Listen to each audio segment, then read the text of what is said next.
it is now time for the entertainment news. We start off with this one. Olamide rejects rapper label, emphasizes musical versatility.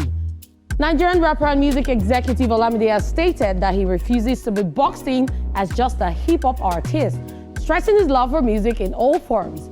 In a recent interview with content creator Corti EO, the YBNL boss, widely regarded as one of the most successful, most influential artists in Nigeria, spoke about his new self-titled album Olamide and his dual role as a musician and businessman.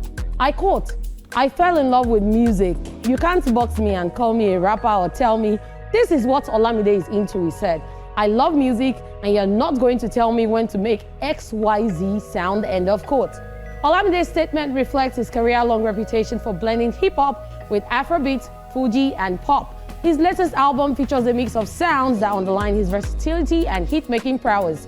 While discussing his evolution as a label head and music entrepreneur, he noted that being overly business-focused could sometimes stifle creativity. And I quote, "You start to think about whether some things will work once the idea comes to your head instead of just doing it," he said, though he admitted he prefers a balance between creativity and strategy, end of quote. Olamide also revealed a preference for songwriting over performing and credited his songwriting contributions to the success of acts like Asake, who was signed to his YBNL label. With a career spanning over 15 years, multiple hit albums, and a legacy of nurturing new talent, Olamide attributes his journey to hard work and divine grace. Divine mercy, divine grace is something that we all pray for. Olamide Baddo, yeah, a rapper that doesn't want to be boxed. And I think it's that conversation that even, it can still be the same thing when the likes of Wizkid, Burna Boy did not pass the message well. No, he didn't. Yes, reiterated and corrected himself. I think Fireboy too wade into that conversation that we should stop boxing artists into one genre. Yeah. That's the old Afrobeats drama. But Olamide, we know Olamide as a rapper. Now he's telling us, yeah, let's free him. If he wants to do Fuji today, he can delve into Fuji. And I'm up for it. If he wants to do that, we should stop boxing. And that's where people like him have. They are super talented. Yes. I watched this interview. For those that don't know, he wrote Ashake's Lonely at the Top. So you can imagine that's rapper Olamide writing something as soft as Lonely at the Top. So what did he for me? That's versatility for somebody like him. Yeah, what did he for me? I'm going to take a cue from what you said. What did he for me was the part where he said they were scared people would not like it on the mix. But when the song dropped, he said he was shocked that the song made it to... That the streets will listen to something like that. Exactly. The streets, everyone, high class, low class, no matter your class, people just loved it and the song went global. Yeah, true. And he was really shocked. So I'm just super happy that we have very talented people like Olamide in Nigeria, because his impact in the industry cannot be overemphasized. If we begin to list the number of artists Olamide has put out there who were still enjoying the music and are still relevant, you would not even stop. And a lot of people will be shocked. They'll be like, oh, really? Oh, it was Olamide. Oh, this, oh, that. But Olamide has made a major impact in the Nigerian music industry, and this cannot be overemphasized, that he's one of the big wigs, one of the biggest and best things to happen to Nigeria. But then when they talked about his food, and Olamide was like, they're like, what do you like to eat? And he said broccoli. Even Corti was shocked, like, he said he likes veggies. He said, which one? He said broccoli. I'm like, I paused like, exactly. Olamide, the catch. When he now said Sibas, she now went for that. You Amalanko, all those. That was it. That's okay, it's all good. Shout out to you, Olamide Baddo. Yes. On to the next entertainment news. Baba and Face reignite the Plantation boys' magic in surprise studio link-up.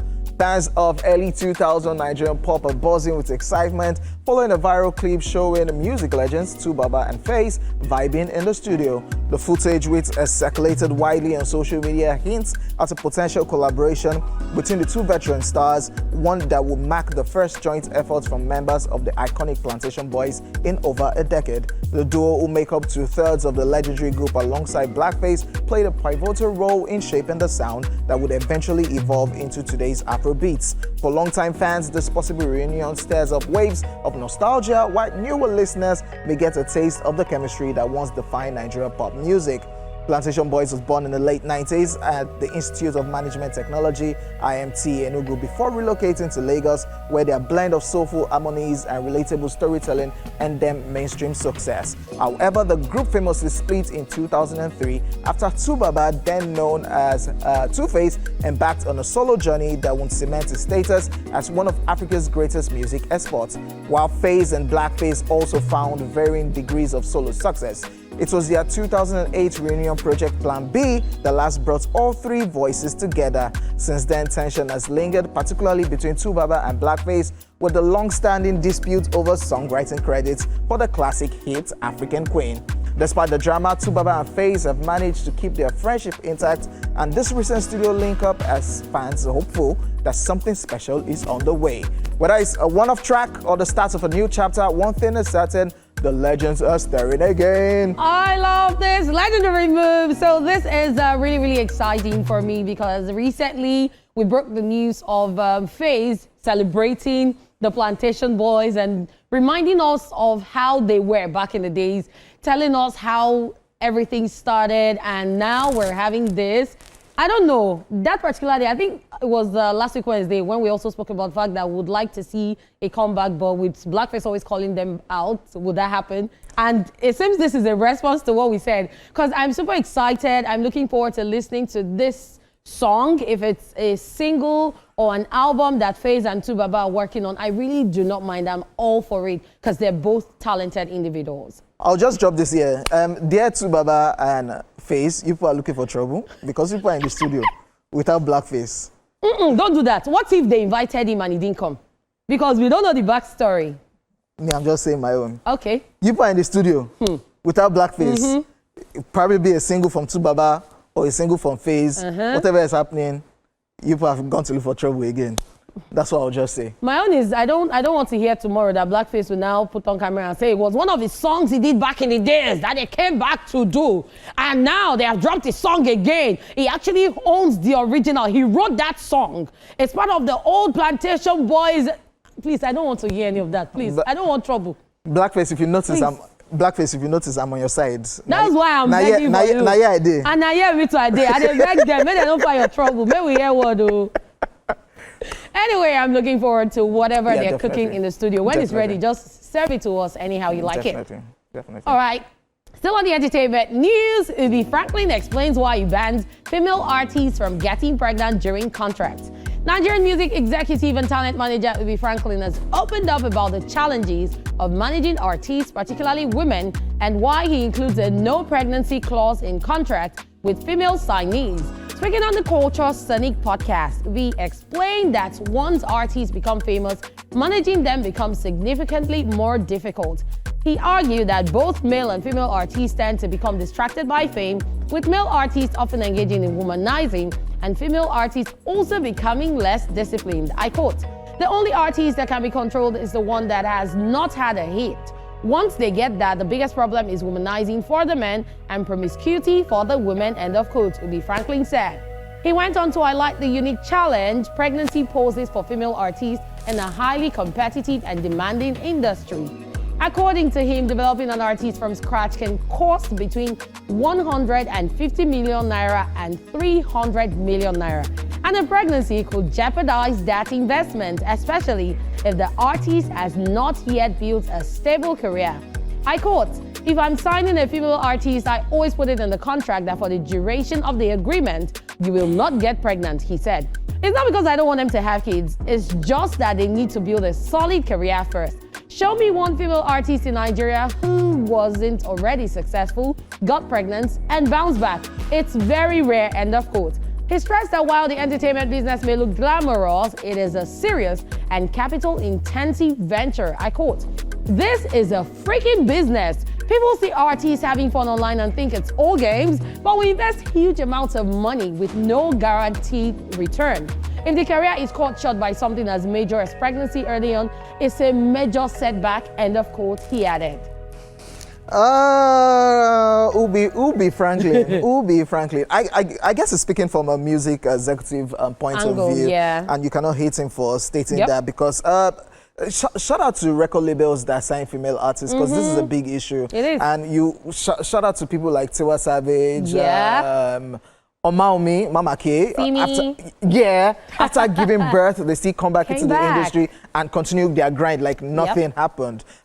It's awkward. I think it was the Red album Tiwa Savage dropped and went on maternity leave, took years away, came back, and just came back like nothing happened. Yeah, we'll get that side how in the Nigerian music industry, it's even a struggle for the male gender. Yes, talk more of the female gender. When you now go and give birth, you pregnant, you go, you're even pregnant. That means you are married. I don't like you again because I was a fan. Because Can you go, Jay? I will not agree with you because when they go and they come back, the comeback is what matters. And is what pushes them back. If you come back with a banging body, and it doesn't really show, the childbirth doesn't show, and you're still churning out great music, and you have great fans. Yeah, I'm just even talking from the point of view that it's you taking a break from the industry. Oh, just going away for a while. Just going away, then coming back. And because every time we have new artists. In Nigeria, with a quick, they move on. 3 months, if you don't drop any song, we're vibing to another person on TikTok. That's why they have avid fans. Yeah, shout out to the ladies that have gone, done that, came back, and still doing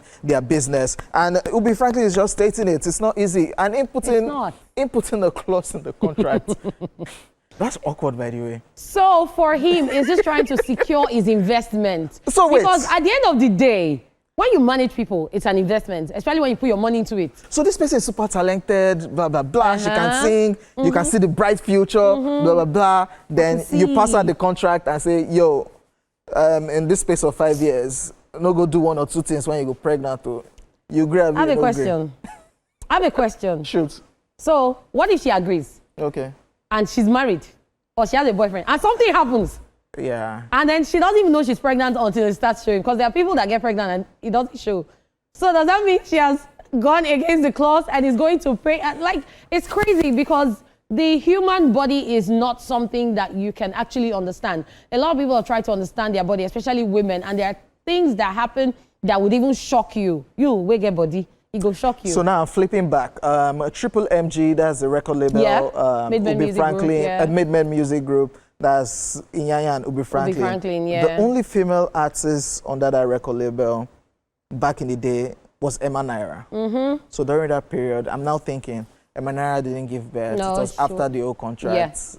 Lola Ray had an affiliation. Did Lola Ray have an affiliation with Triple MG? Was it Triple MG she had an affiliation with? Okay, now I get. But she was involved, now I get. Now we understand. All right, yeah, it's all good. Okay, people, that's all we can take on the entertainment news. We always say more, you will start cocking your guns. Anyway, we'll be back with Social Bill after this time out.